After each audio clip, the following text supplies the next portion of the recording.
Kinion and I are giving you guys permission to go. You probably need to get, if you don't have a 6'5" Grendel, they need one in their arsenal, right? Dude, 6'5" Grendel is a bad little dude. I'm telling you. I'm Ryan Gresham, and this is Gun Talk Nation.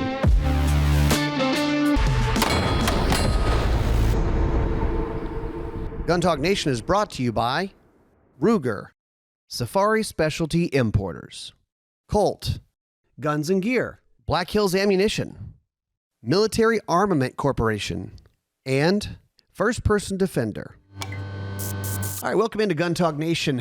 Today on Gun Talk Nation, this is a guy who you probably have seen somewhere on social media, and you're either you know him or you're going to say, how do I know that guy? Isn't that right, Kinion? Yeah, and then they're going to think about crawfish and jambalaya, and then they're going to say, that's where I know him from. That's where I know that guy. Yeah. Kinion Bankston, Southern Boyz Outdoors. I mean, you're on Facebook, you're on TikTok, you're on YouTube. Right. You're all over the place, man. Yeah, on all the platforms that's out there, and just trying to do it big, you know, just keep steady going, posting, making content every day. You should see his dances on TikTok. Yeah. No. So I think, so if people don't know, tell them just how do you explain Southern Boyz Outdoors? Well, so the history of Southern Boyz Outdoors, I was born and raised in Pumpkin Center, Louisiana. It's a great name, and Pumpkin Center. My first, Pumpkin Center, don't get no better than that. But my first job was pulling crab traps with my stepdad in Lake Pontchartrain and Lake Marpaw. We had crab trap lines out there, 14, 15 years old. That's how I bought my first truck. So that was like a commercial operation? Oh, yeah. We sold them to Tallow Seafood here in Hammond. A lot of people might remember that from the Hammond area. And just got out there and started young working, and always was in the outdoors from going hunting back when we used to run dogs after deer and, you know, and just all the fun stuff of growing up in South Louisiana. Yeah. And then as I got older, and then I became a scaffold builder, and I was working in the refineries up and down the Mississippi River and all across the country, from California to Louisiana to Florida, all over the place. And then I started a lawn care business in 1999, become, you know, self-employed entrepreneur, and my whole family. And I wanted to start a business with my family, and then we grew that business into 55 employees. Oh, geez. Cutting grass all over the state of Louisiana. That's a little bit of a blessing and a curse. If anybody owns a business, you're like, yay, oh boy, we got a lot of people and a lot of stuff going on. Yeah, when you got 55 employees and that much money's rolling out of the gate every Friday payday, it's like, holy smoke, you know? So anyway, television came along here locally on Channel 17, Mr. Wayne Glasscock and them out there. And I become friends with Mr. Wayne a long time ago. And I was doing some filming, and I was putting it on YouTube in 2008, 2009. Okay. And he was like, hey, Kinion, he said, you ought to put together a little television show. And I aired on Channel 17.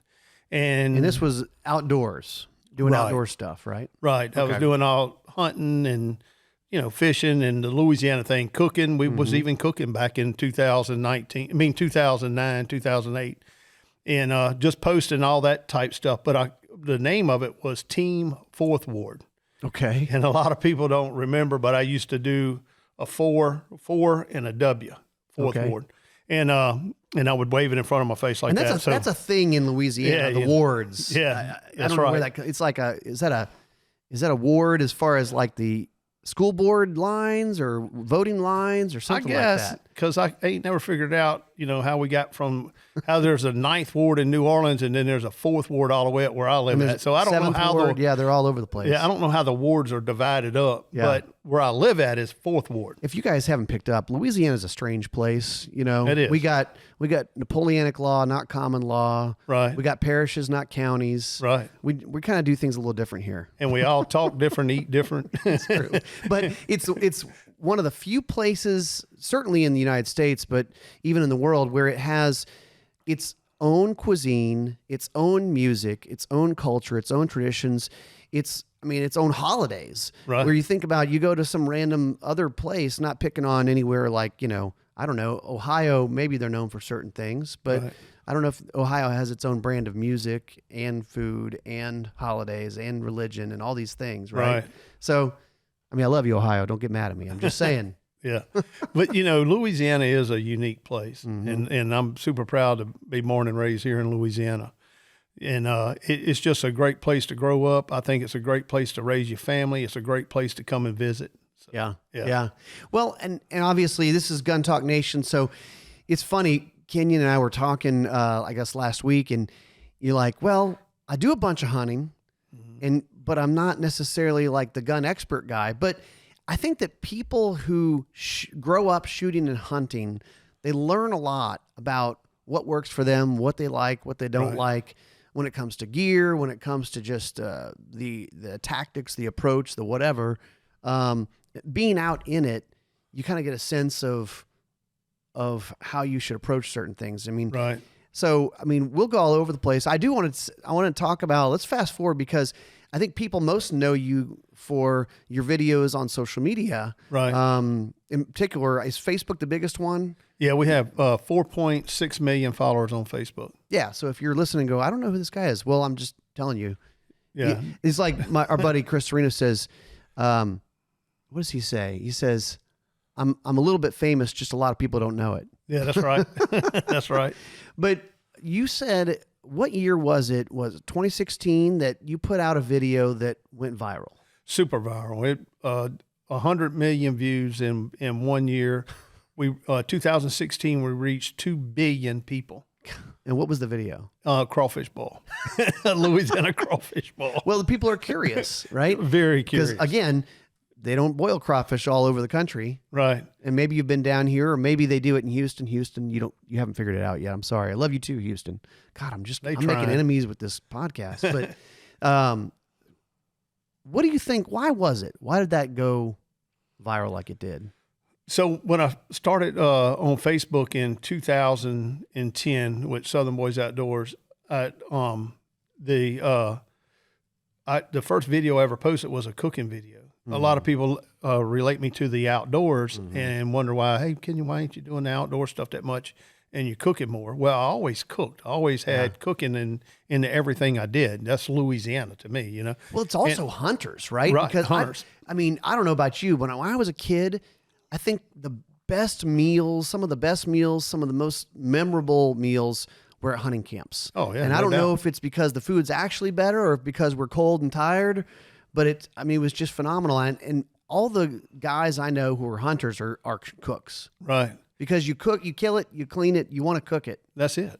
And to me, it don't get no better than that to go from the field to the table. It don't get no better than that. There's something special about that. I had a buddy say it a long time ago, and it always stayed with me, is living off the fat of the land. That's it. And it's something kind of just neat about that. No doubt. No doubt. One of the things that here in Louisiana, everything is a season. Mm-hmm. Like crawfish season, when it's over, it's over. Right. And then you got crabbing season, and when it's over, it's over. Mm-hmm. And it's like the king cakes, when king cake season's here, and when it's over, it's over. See, I'm glad you said that. Look, all of our food Ash runs Wednesday, you can't eat king cakes after that. That's right. A king cake that's a July 4th king cake, that's not a thing. That's not a thing. That's just grocery stores trying to sell you something. They might as well hang it up because they ain't going to sell them. Oh, yeah, I'm like, I love king cake, but there's a time and a place for it. Right. So the cooking is a big part of what you guys do. Yeah, it has come a bigger part of what we do now. Yeah. A huge part of what we do now. So I'm going to circle back to, you were talking about how you got started in this. I want to bring it back to some gun stuff because we did get into talking about gun stuff when I was over at your shop, and they've got a shop just outside of Hammond, which is awesome. It's fun. Right. You walk around that store and you want to buy everything because it's just big old cast iron kettles and all kinds of stuff. But do you remember what your first gun was? My first gun was a 410. Yeah. Though everybody had a 410, went deer hunting with it, shot the slugs in it, killed my first squirrel with it, Yeah. Did you kill a deer with the slugs? No, I didn't kill a deer with it. I didn't kill a deer till I was 13 years old. Yeah. And I killed it with a double barrel shotgun. No kidding. Yeah, 12 gauge, 3-inch Magnum. Buckshot? Yeah, oh yeah. Triple alt. Blew me off the old 110 3-wheeler backwards. Nice. Because both barrels, I pulled both barrels at the same time. Did you really? Yeah. You got to make that deer dead. Oh man, that was something. When I shot the old 12 gauge that I had, it was weird. If you pull the back trigger, both barrels fired. That's a feature. Yeah, I guess. It's not a glitch. It's a feature. Oh, well, anyway, when you're 13 years old and you're standing on the back of a 110 3-wheeler and the dogs are running and this deer comes running down the road and it turns to go back in the woods and you throw up to shoot, and you don't know if you're pulling the front trigger or the back trigger, but I pulled the back trigger, and I can promise you. The gun went one way, I went one way, the deer went one way. There's a cloud of dust. You go, did I get him? Oh, I got him. Yeah, it was something, man. I'll never forget that. I actually gave that double barrel away. Did you really? Yeah. My stepdad said it was too dangerous to hunt with. Well, he may have a point there. Yeah, it shouldn't do that. What I always do with double triggers is I always forget that there's another trigger, and I shoot once, and then, of course, I miss. And then the second shot, I'm following up on a quail or something, and then I went, oh, dang it, there's a second trigger there. Right. Yeah, no doubt. So it was 12 gauge? 12 gauge. Jeez, Oh, yeah. Yeah, both barrels of a 12 gauge. Yeah, I weighed about 75 pounds. And you fell off the 4-wheeler. Jeez, I got blown off the 4-wheeler. Golly. Three-wheeler. What about, was it mostly rifles for you? My first rifle that I really remember, now I had, a 22 that I loved and shot all the birds in the yard and everything else. But I got a 742. A lot of people called them the old Remington Hangmaster automatic, 30-06. Yeah.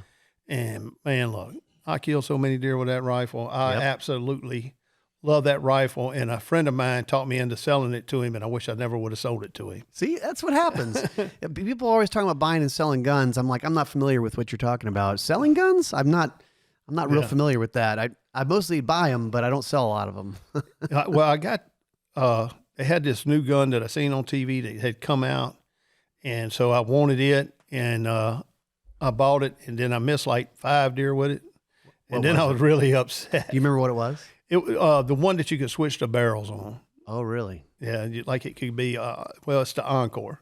Okay, yeah. But I hated that gun. Isn't it funny? And obviously, it's not that Encore is not a good gun. It's just wasn't for you, right? No. And you were comfortable with your Remington semi-auto 30-06, which is, boy, I tell you what, a semi-auto 30-06, that's a lot of bullets going down range.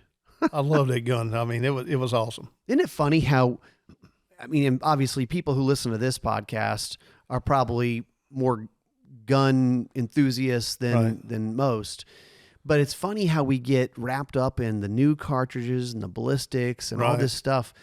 But man, 30-06 will kill everything that walks in North America pretty much. Oh, I killed an elk with my 30-06, and when we got to New Mexico, and the guy that, it was a nuisance elk hunt, and you could, it was August the 1st. You could actually go out. Wow. And you set up on these big alfalfa fields, and the elk would come out the bottom. Well, when he first brought us out there, you're looking out across, you could see 100 miles out there, it seemed like. And he's like, down there's hundreds of elk.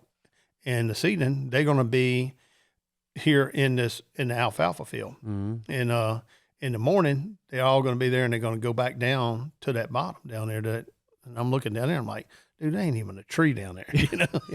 Why would they be in here? Yeah, why would they be in here? And anyway, got set up in a log pile, and this elk comes up out of the bottom. Not a very big elk, 3x5, big for me, the biggest animal I ever seen. Yeah. But rolling back, the guy said, asked what gun we had, and my buddy's like, oh, I got a 300 Magnum.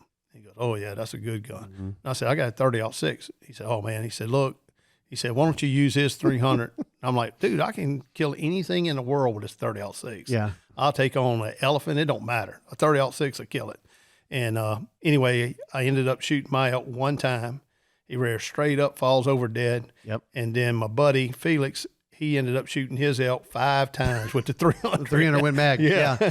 Yeah. That 30-06 is a great elk round, and it's all about shot placement. Can you shoot the gun and hit what you're aiming at, right? And then also guides are a little bit like that. They just want that critter real dead, and they don't want to have to chase him, and they've seen a lot of things go awry. I've got stories for days on that one. In fact, let's take a quick break and I'll tell you that story. You've probably heard about the Ruger RXM pistol. It's the result of a collaboration between Ruger and Magpul. American-made handgun, stands out with a variety of upgraded features, including direct mount optic cut slide. So you can put an RMR, Delta Point Pro, RMSC cuts with co-witness height sights. It also has their fire control insert. It's a removable stainless steel insert. That's the serialized part of the gun, which enables you to customize using Magpul enhanced grip handgun grips. And so they have different colors, different sizes. You can really customize it.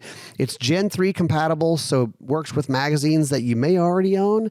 And we've tested it. We shot it a lot, and we like it. You can learn more about the Ruger RXM over at Ruger.com.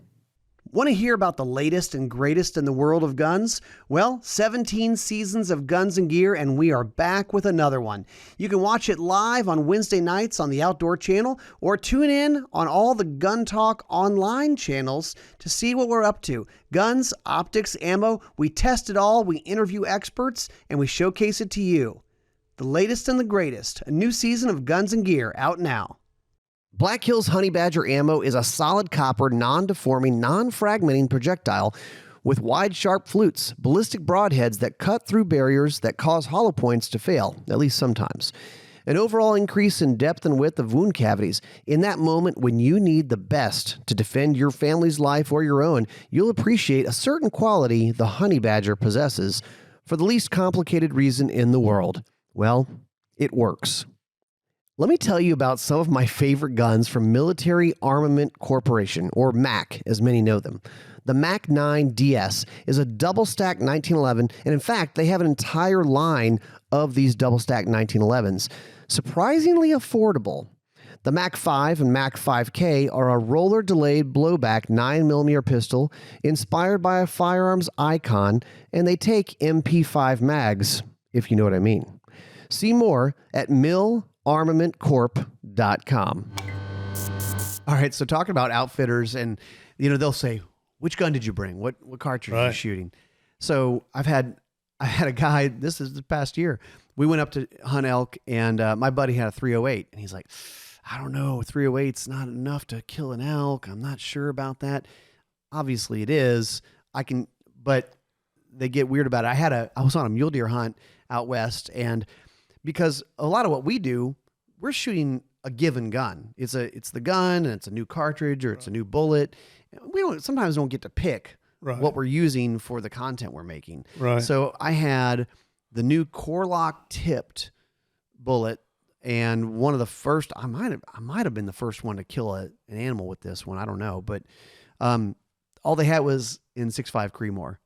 And I'm shooting mule deer out west. Right. And the guy was like, what are you guys shooting? And he goes, "There's only one cartridge I got a problem with." I was like, "Oh, here we go." 6.5 Creedmoor. 6.5 Creedmoor. Yeah. And it's like, I was kind of lucky enough. The bullet performed fantastic. And, you go out west thinking I'm going to have to make this big old shot. And the mule deer, I think I shot him at like 62 yards or something. Right. So it wasn't even a big deal. But they want you to shoot a cannon if you can, because they like to not track anything. That's right. Talking about 6.5 Creedmoor, we own the gun store there and other side of Hammond from here, and the most popular gun right now is a 35 Wayland. Isn't that interesting? Everybody wants a 35 Wayland here in Louisiana because of the primitive weapon, and the 35 is a all around gun. Yep. And the cartridges, and then it's great. And then that went from most popular to least liked was the 6.5 Creedmoor. We sold when we first opened, we sold a ton of 6.5 Creedmoors. Okay. And now it's like we can't hardly give them away. Why is that? I think it's a lot to do with people having issues on tracking. I think the bullet is too fast. And a lot of times people don't make a great shot and it passes through and don't leave any exit wounds, so you don't hardly have any blood trails. Ken's here to upset everybody.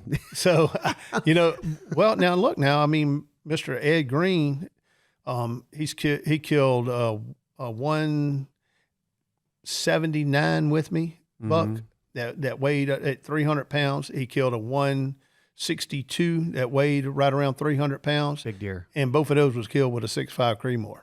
Well, so he dropped them in their tracks. It is funny how certain cartridges will get either real popular and it's also regional, right? I mean, probably you say 35 Whelen at your shop in Hammond, Louisiana is the most popular one right now. And then somewhere else in the country, they'd say 35 Whelen. What are you talking about? But yeah, the primitive season, we get this primitive season that's kind of like muzzleloader. Right. I guess it coincides with muzzleloader, where you can actually shoot a metallic cartridge, not a muzzleloader, if you have these certain things, an exposed hammer, single shot, has to be a 35 or bigger bullet. Right. But so the 6.5 is funny because ballistically, if you're shooting targets, it's fantastic. It's pretty low recoil. You can have really long bullets that have a great BC and they buck the wind and they fly pretty flat. But for hunting, you got to use the right bullet, and of course you have to place it in the right spot. Right. One of the things that guide told me, the reason he was kind of not a fan with the 6.5 is because he also guides for Aoudad, and he had a lot of people who would show up with their 6.5 Creedmoor, and Aoudad are tough. Right. They are billy goats from Africa. They are tough. And these guys would say, oh man, I'm good out to like 700 yards with this 6.5 Creedmoor. But that's on targets. And so they would take shots on Aoudad at longer ranges, and 140 grain, 129 grain bullet at that distance from that, it's kind of running out of energy at that point, and on a really tough animal. Right. So he had some experiences. It doesn't mean that 6.5 won't kill stuff. Like you said, your buddy's killing big deer with it. But you always have to know kind of the limitations. Heck, a 35 Whelen is awesome. Probably out to, what do you think, 250 yards or so? Yeah, I killed a nice buck year before last, 289 yards with a 35 Whelen. That's a pretty good poke. Yeah, for it was really 35 good. Whelen. Really good. Because that's kind of like has the aerodynamics of a school bus. So it's kind of like you're throwing a big old rock out there, but if you hit something, they're going to know it. Oh yeah. I like shooting the 180 grain Barnes is what I shoot in it. Yeah. And man, I tell you what, and that 35 Whelen, it's just for me, everybody's different. It's what you're comfortable with, but for me, that Barnes and that 35 Whelen is just an awesome round for deer hunting. I agree. Barnes bullets are awesome. I love, and it's all copper, right? All copper, monolithic. It's just incredibly consistent. Right. When you have that, it doesn't fail. It doesn't break apart. It doesn't lose a jacket, and it penetrates. Right. So it usually does a job especially for hunting. And then I've got 2 kills with a 30-06 Brownie 30-06 over 300 yards. I got a 366 and a 385 with a 30-06. And that's long pokes. I hunt up in North Missouri, and I can see for days. I can see out 500, 600, 700 yards. Beanfield hunting. And the 30-06 on both kills over 350 yards. Both kills, they didn't take another step. They dropped in their tracks. Yeah. Well, there's a reason why it works so good. I shoot the Hornadays in that. Oh, do you? Yeah, I shoot 150 grain 30-06 Hornaday. I had there was a gun writer named Jay Guthrie who's passed on, I guess maybe almost 10 years ago now, but he was a hilarious young guy from Georgia, and I remember sitting around the campfire with him one time, and he goes, "Yeah, all these old guys will talk about 30-06, 30-06, 30-06. Right. I just kill everything with my 30-06. He goes, "But here's the problem. That is true, but nobody wants to open up their safe and show you one gun." Right. He goes, "No, they want to buy lots of stuff." So that's right. He's like, "I know there's that one gun that can probably do everything, but if you're a gun person, you want to buy a bunch of them. Yeah. Well, my new gun this year. Yeah, you got to talk about this one. I want to get out there. I want to shoot. I want to kill a deer at 400 plus yards, and that's my goal. And and you don't know if it's really going to happen or not, because it's hunting. Sure. Your opportunity might come at 100. Deer kind of do whatever they want. Yeah. But I got the 7mm PRC Ruger. Yep. And my kids gave it to me for Christmas, which they just showed me a picture of it. And then it finally came in the other day, and I got it the other day. And I'll tell you what, I can't wait to see what that thing there can do. Well, so you showed it to me, Ruger American Gen 2. Right. Just a gorgeous gun. And from our testing, we do a lot of stuff with Ruger guns.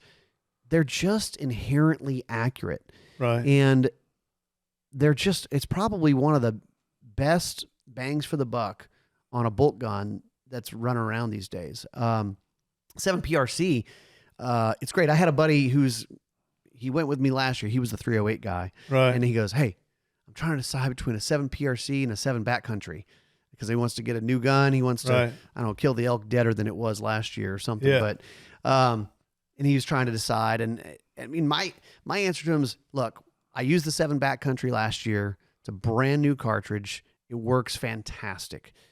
7PRC is very similar, and it's also fantastic. So right. for shooting at a longer range and still having a lot of energy, especially if you're going to shoot a dang 300-pound deer, Kinion. Oh, and I tell you what, I mean, I've hunted here in Louisiana my whole life, and hunting here in Louisiana, our deer get around 200.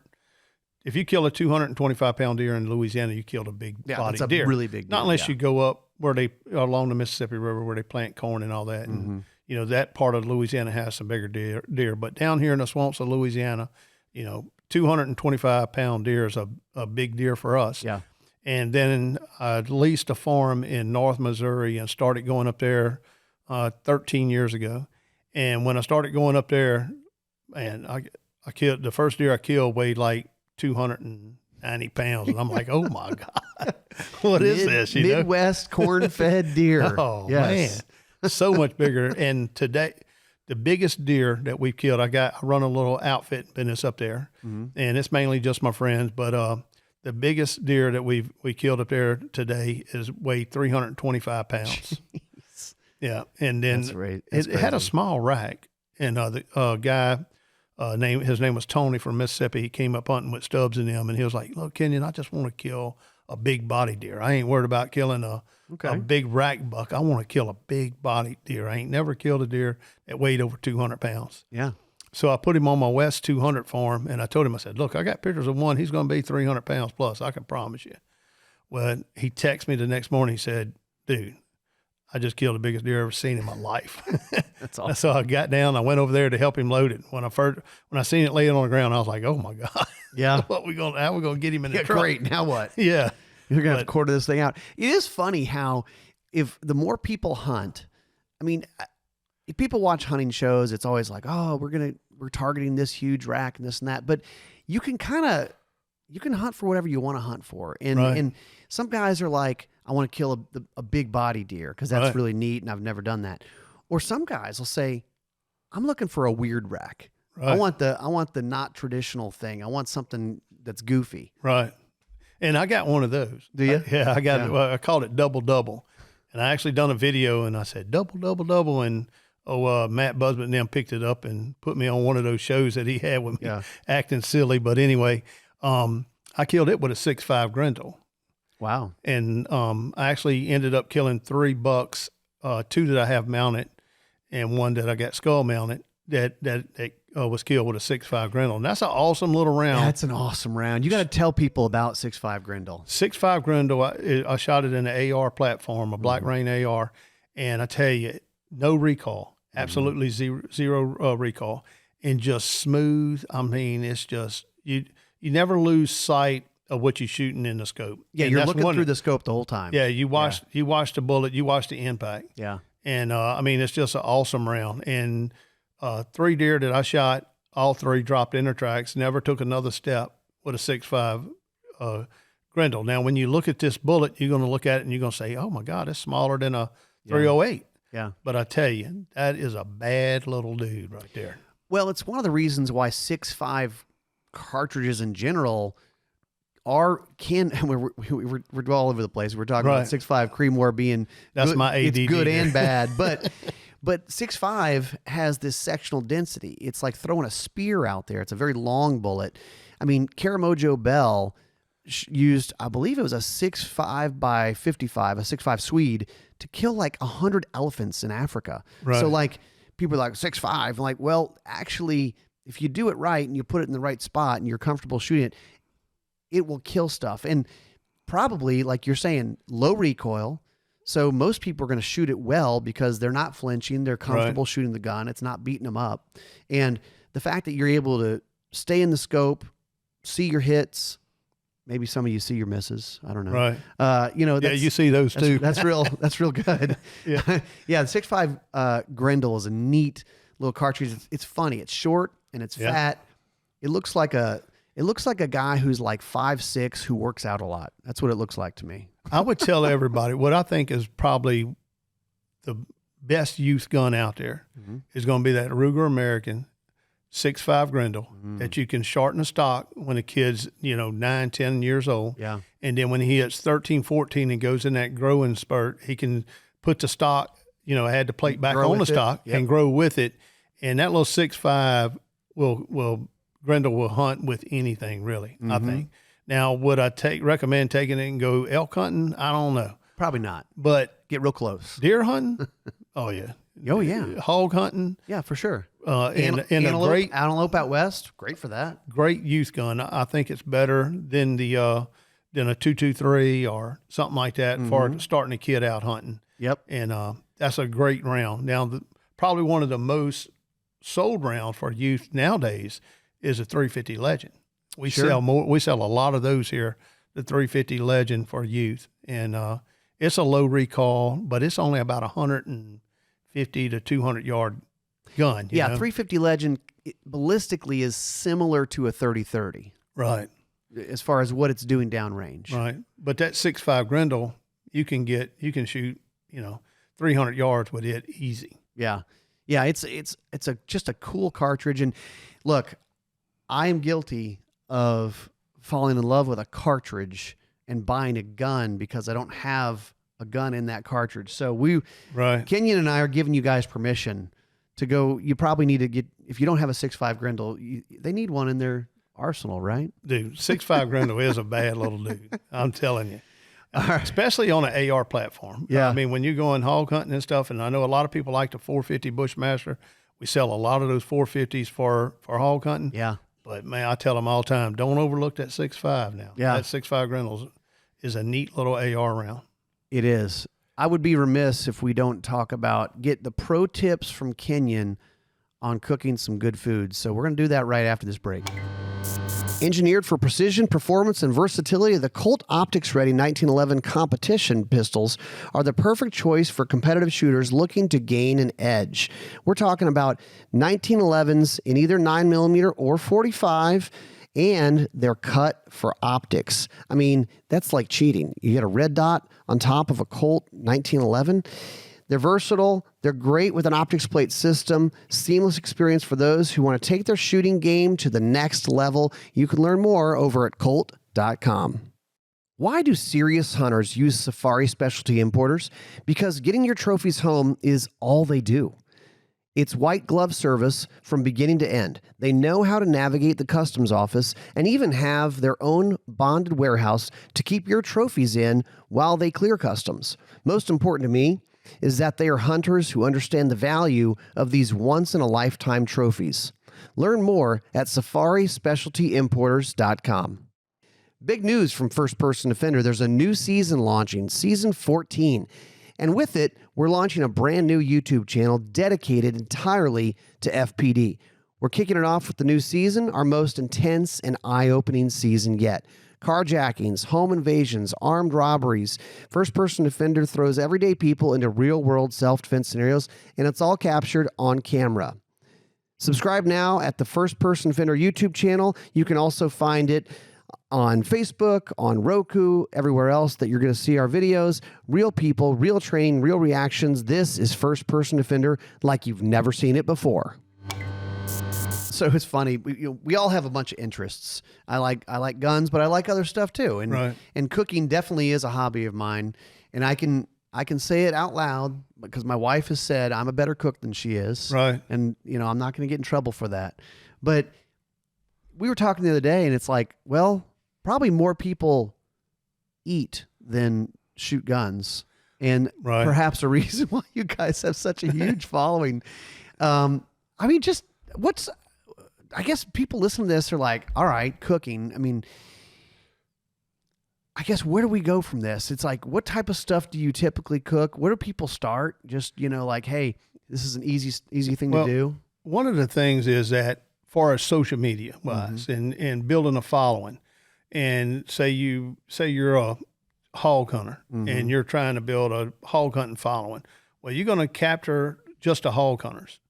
But if you would add in hog hunter and I'll show you how to cook the pork, then you're going to add in more followers because they want to learn how to cook pork and stuff. Sure. So I always threw a big net in the social media world to bring people in. So always done cooking because cooking is everyone. Everyone's got to eat, no matter whether they just eat salad or if they eat steaks. Everybody's going to eat. And that's one of the things I've always done is try to throw something out there. And then just being from Louisiana and boiling crawfish and I mean, heck, I got pictures of me from 1972 with a number 3 wash tub sitting on a open fire, boiling crawfish with my stepdad. And nowadays, if you would boil crawfish in a galvanized wash tub, people would just go absolutely crazy, But that's how we did it, Maybe not the correct way these days, but what are you most, most known for, or what's your favorite thing to cook? Well, just like seasons here, everything changes. So like right now we're into the barbecue mode, cooking on the grills more and doing more of that style cooking. And then we kind of fall into the jambalaya, and here in a couple months, we'll start doing the gumbos. Once temperature cools off, we'll start rolling out different gumbos, from seafood gumbo to just chicken and sausage gumbo and with potato salad and stuff. You got to put potato salad in your gumbo. Oh gosh, he's here to start fights, everybody. That's a thing. I don't know if it's a thing everywhere, but it's a thing in South Louisiana. Of everybody knows rice goes in gumbo, right? But potato salad can go in the gumbo. Somebody the other day said, no, it goes with the gumbo, but it doesn't go in the gumbo, which is a whole, I mean, man, we can go down into deep rabbit holes. Well, in Pumpkin Center, Louisiana, we put the potato salad in the gumbo. With the rice. Right, with the rice. Yeah. The rice goes first, gumbo, and then the potato salad on top. If somebody's listening, because we get listeners all over the country here, and they're going, I've never made a gumbo, I've never made a jambalaya. Right. But that would be cool to be able to do that and, to eat it, but also impress my friends and family. Do you have suggestions on how to get started? Well, a jambalaya is super easy to cook. And Southern Boys Outdoors, we made it really, really easy. We actually sell a jambalaya mix. So you just buy some good smoked sausage, which is hard to find when you get outside of Louisiana. Quality ingredients. Yeah. And then you get a boneless, skinless chicken thighs. And then you brown those with an onion and a bell pepper in it. Add your water, about 2.5 cups per pack. And then you just dump your pack of jambalaya in there, and, easy. 45 minutes later, you're eating authentic Louisiana jambalaya. It isn't that hard, right? It's just, no, because it's so delicious and it's a little bit exotic for some people. They're like, dang, this is, you'll impress your friends. It's like almost a party trick. Now, when we cook the big jambalayas in the 30-gallon pots, and not on the stovetop, we cook it in the big 30-gallon pots. So we'll put 30 pounds of sausage, 30 pounds of chicken, 30 pounds of temple meat.